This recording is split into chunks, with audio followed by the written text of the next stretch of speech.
Dearest viewer, the following is a recollection and, to the best of my abilities, an honest assessment of the details and my own subsequent feelings toward the eighth and most recent in one Wes Anderson's illustrious filmography. If you can glean even an ounce of the joy and vibrance I experienced in my brief patronage of this exhibition, my camp shall be happy, and I, its equally happy occupant, will have been thoroughly sated. Au revoir, and Dankeschön. Jay.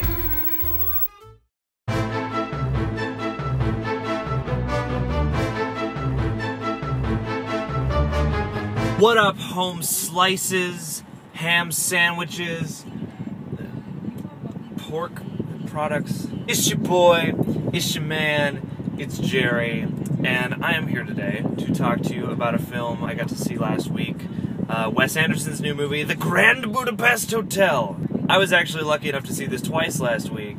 It's in limited release right now, and if you get a chance, definitely check it out. This movie is a lot of fun. It's kind of different from a lot of Wes Anderson's previous movies, to me anyway, in the sense that it's very fast-paced. Like, lots of stuff happens. Not that it doesn't, but like this movie really has a really snappy, kinetic rhythm, but still all those, you know, Wes Anderson frills we've come to know and love. A lot of his regulars are back in this one.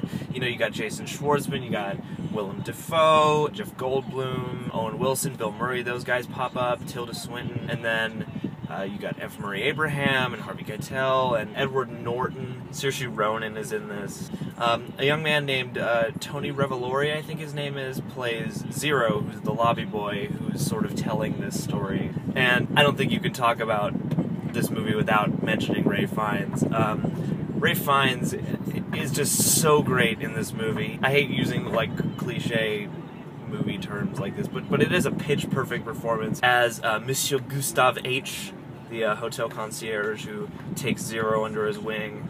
His rhythm and his cadence and his just the whole way he plays this character is so perfect and so believable and so fun to watch, and I really hope he gets recognized for it because he's just magical in this movie. The film itself is, like I said, it's very twisty and turny. There's a lot of stuff that happens. It's a period piece, so it's kind of like one of those sort of crazy, larger-than-life, you know, autobiographical stories that you would hear about in the old days. Full of intrigue and mystery and strange and colorful characters and stuff like that. The movie has a very Eastern European flair. They shot it all, I believe, in Germany.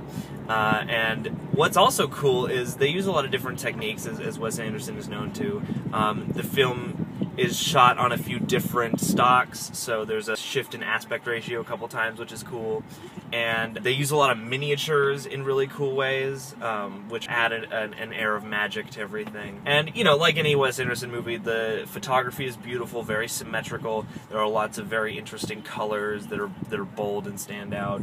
The dialogue is a lot of fun. And this is a movie, I got to see this twice, and I'm really happy about that because this one especially has so much going on and so many little details and so many little lines that are easy to miss in, you know, the rhythm of the film. And this is one of those films that I'm sure the more times you watch it, the more you'll get out of it. So definitely see it a couple times if you can. Plus, you know, it's dazzling on the big screen. I'm using all these cliche words. But yeah, if you get a chance, definitely check it out. I think it's going into wide release next week or in a couple weeks. If you're a Wes Anderson fan, I think you'll definitely enjoy it. And I've heard some folks say that they're not Wes Anderson fans and they have still enjoyed this movie. I know some people complain that Moonrise Kingdom was like Wes Anderson times 20, you know, like just really, really Wes Anderson style. This movie definitely has that, but it seems a little less concerned with that style and more about just the story, and the style really fits the story. Oh, also, the score is really cool too. Alexandre Desplat does the score, and you know, it's very sort of fast and kinetic and you know, very Eastern European influenced. So yeah, highly recommend it. If you've seen it, let me know what you think. And what's your favorite Wes Anderson movie? Let's talk about Wes. And yeah, comment and subscribe and stuff, and you can hit us up on the tweets. I am Reasons to Jerry, or there's also the Real Rejects account. So yeah.